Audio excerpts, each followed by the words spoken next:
Hello, हाय, नमस्कार. आपल्या या नवीन व्हिडिओमध्ये आपले सर्वांचे मनपूर्वक स्वागत. चला तर आपली आजची रेसिपी आपण पुरणपोळी पाहू.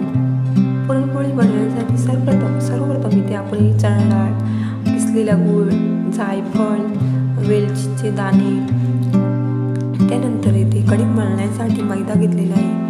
त्यानंतर सर्वप्रथम पुरणपोळी बनवण्यासाठी चणा डाळ ही कुकरमध्ये टाकून 2 ते 3 पाण्यात स्वच्छ चणा ही आपण सर्वप्रथम धुवून घेतल्यानंतर त्यामध्ये पाणी टाकल्यानंतर एक पलीवर आपण त्यामध्ये तेल टाकून घेतल्यानंतर इथे आपण कुकर लावून घेतला आणि गॅसवर ठेवला. त्यानंतर 4 ते 5 सेकंदांमध्ये आपली चणा डाळ ही पूर्णपणे शिजते. त्यानंतर इथे आपण चणा डाळ शिजते तोपर्यंत आपण इथे कणिक मळून घेऊ. कणिक मळण्यासाठीच आपण मैदा घेतलेला आहे. मैद्यामध्ये हळद, त्यानंतर मीठ आणि एक पलीवर त्यामध्ये तेल टाकून घेतले. त्यानंतर आपण कणिक मळण्यासाठी त्यामध्ये थोडासा पाणी टाकून आपण हे कणिक एकजीव करून घेतले. अशा प्रकारे कणिक आपण मळून झाल्यानंतर त्यानंतर पुन्हा एकदा तेलाचा थोडं 1-2 थेंब तेल घेऊन पुन्हा एकदा ते कणिक असे मळून घेतले. मळून घेतल्यानंतर कणिक हे आपण ते 20 ते 25 मिनिटात हे कणिक हे साईडला टाकून ठेवल्यामुळे हे कणिक हे असे मस्त फुगते. त्यानंतर आपल्या हे 4-5 शिट्ट्या इथं कुकरला येऊन गेलेले आहेत. आपली चणा डाळ शिजलेली आहेत. त्यानंतर चणा डाळ थंड होते तोपर्यंत आपण इथे वेलचीचे दाणे आणि जायफळ यांचे मिश्रण हे खलबत्त्याखाली हे लहान असं करून घेऊ. त्यानंतर पाहू शकता आपली चणा डाळ कशी शिजलेली आहे. त्यानंतर आपण एका पातेली घेऊन त्यानंतर पुरणाची चाळणी त्यावरती ठेवून चणा डाळमधला जो पाणी असतो तो काढून घेण्यासाठी आपण त्यामध्ये चणा डाळ ही पूर्ण चाळणीमध्ये टाकून ठेवली. त्यानंतर इथे आपला सार थोडासा निघलेला आहे. त्यानंतर गॅस पेटवून आपण एका पॅनमध्ये आपली चणा डाळ शिजलेली आहे ती त्यामध्ये टाकून त्यानंतर आपण जो गूळ किसलेला आहे त्यामध्ये पूर्णमध्ये गूळ ॲड करून चणा डाळ आणि गूळ हे पूर्णपणे एकजीव करून घेतले.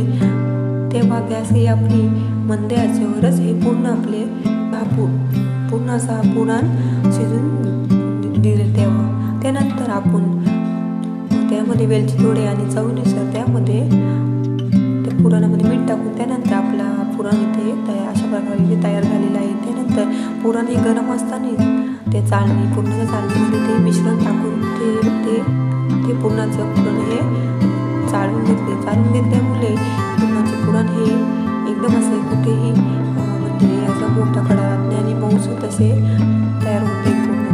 त्यानंतर इथे आपण पुरणपोळी लाटण्यासाठी इथं आपण इथे तांदळाचे पीठ घेतलेलं आहे. त्यानंतर पाहू शकता आपल्या पोळीपाटाला आपण ते कॉटनचं कापड बांधून घेतल्यामुळे पुरणपोळी आपली शक्यतो फुटत नाही.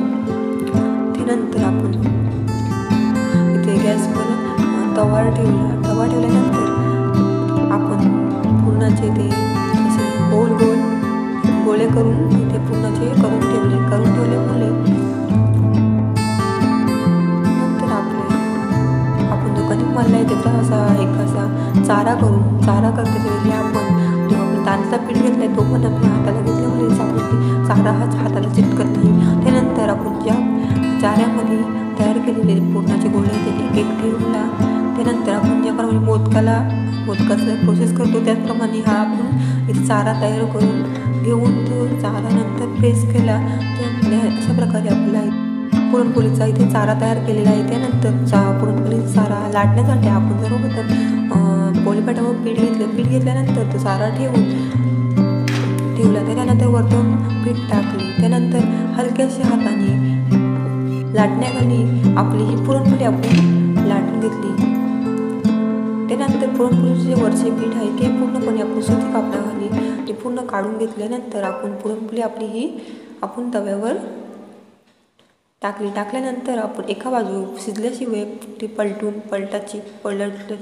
इथे आपण पुरणपोळी पलटल्यानंतर तर पुरणपोळीवर असा 1 चम्मचभर तूप तूप टाकून घेतले. तूप टाकून घेतल्यानंतर आपली पुरणपोळी ही अशी टम्म फुगते अजून मस्त.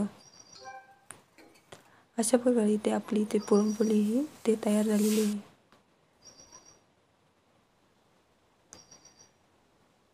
अशा प्रकारे आपल्या दुसऱ्या राहिलेल्या पुरणपोळी आपण इथे तयार करून घेऊ.